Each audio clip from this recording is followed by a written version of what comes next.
بسم اللہ الرحمن الرحیم۔ ملک امین آپ کی خدمت میں حاضر ہے۔ دوستو، میں آپ سے گزارش کرتا ہوں کہ میرا یہ یوٹیوب چینل سبسکرائب کر دو۔ یہ بہت بڑی فیور ہے جو آپ مجھے دیتے ہو۔ چلتے ہیں اپنے ٹاپک کی طرف۔ جناب، خان صاحب کو ایک بہت بڑی آفر ملی تھی، جو خان صاحب نے وہ آفر ٹھکرا دی ہے۔ خان صاحب کو یہ آفر ملی تھی کہ آپ جا سکتے ہو، لیکن اسلامی ملکوں میں، عرب ملکوں میں، جیسے کہ یو اے ای ہے یا سعودی عرب ہے، ان دو ملکوں کی آفر اس کو ملی تھی۔ لیکن خان صاحب نے جو رٹ لگائی تھی، اس نے کہا میں کسی کی بات نہیں مانتا ہوں، کسی کے ساتھ کوئی کمپرومائز نہیں کرتا ہوں، تو مجھے بھلے پوری زندگی جیل میں رہنا پڑے تو میں رہنے کے لیے تیار ہوں، کمپرومائز نہیں کرتا ہوں میں کسی کے ساتھ۔ خان صاحب تو بھائی اپنی بات پہ ڈٹ گیا۔ اگر جانا چاہے تو خان صاحب جا سکتا ہے دیر، لیکن خان صاحب کی اب ہمیں سمجھ نہیں آ رہی کہ وہ چاہتا ہی کیا ہے۔ دوسرے، خیبر پختونخوا میں جو آپریشن کے لیے اسد کیسر صاحب نے ایک بہت بڑا بیان دیا ہے، اور اپنے آپ سے بھی اس نے ایک بہت بڑی بات کر دی ہے۔ اس نے کہا جی کسے کا باپ خیبر پختونخوا میں آپریشن نہیں کر سکتا۔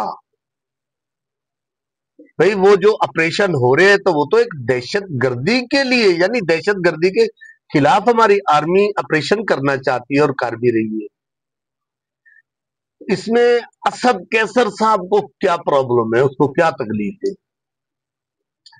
اسد کیسر صاحب کو کیا تکلیف ہے بھائی؟ وہ یہ آپریشن کیوں نہیں کرنے دیتا؟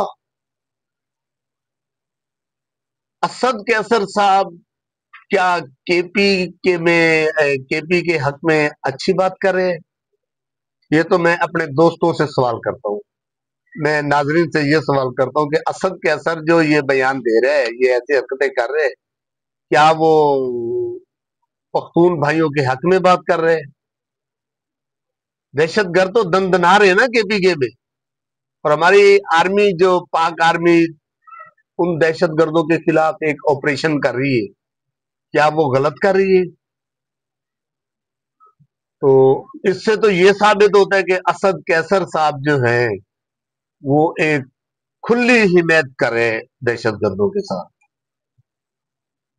معذرت کے ساتھ میرے کوئی پی ٹی آئی کے دوست اس میں ناراض ہوئیں گے، اور پہلے بھی اکثر ایسے کمنٹ کرتے رہتے ہیں مجھے۔ یہ اب اس کی بات سے ایسے لگتا ہے کہ وہ تو پھر دہشت گردوں کے خلاف ایک کھلی حمایت کر رہے ہیں نا، ان کے حق میں جو بات کر رہے ہیں۔ اس کو پرابلم کیا ہے بھائی؟ اگر دہشت گردوں کے خلاف ہماری آرمی آپریشن کر رہی ہے تو اس میں ملک کا بھی فائدہ اور اس صوبے کا بھی فائدہ، اور ہمارے پختون بھائیوں کے لیے بھی بہتری ہے۔ اب کون پوچھ سکتا ہے ان سے یہ بات؟ دوسرا، بلوچستان میں بھی بلوچستان کی حکومت مکمل طور ناکام ہو چکی ہے۔ اب انٹرنیٹ بند کرا دیا انہوں نے۔ واردات تو جو ہونی ہے وہ ہونی ہے، تو واردات روکنے کا حل انٹرنیٹ بند کرنے سے وارداتیں بند نہیں ہو جائیں گی؟ اب کل ہی جعفر ایکسپریس کے ساتھ پھر ایک اور ثانیہ ہو گئے، اللہ نے بچا دیا، خیر بال بچ گئی۔ تقریباً جیسے وہ گزرے تو بم دھماکہ ہو گیا لین کے ساتھ ہی، لین سے 2 فٹ کے فاصلے پہ۔ اگر جیسے گاڑی گزر رہی تھی اسی ٹائم یہ بم بلاسٹ ہوتا تو تقریباً نقصان ہوتا، لیکن اللہ نے بہت کرم کیے۔ اور ہماری بلوچستان کی جو حکومت ہے اب یہ سمجھتی ہے کہ انٹرنیٹ بند کرنے سے تقریباً یہ دہشت گردی رک جائے گی، کبھی نہیں رکے گی۔ نیٹ بند کرنا اس چیز کا حل نہیں ہے۔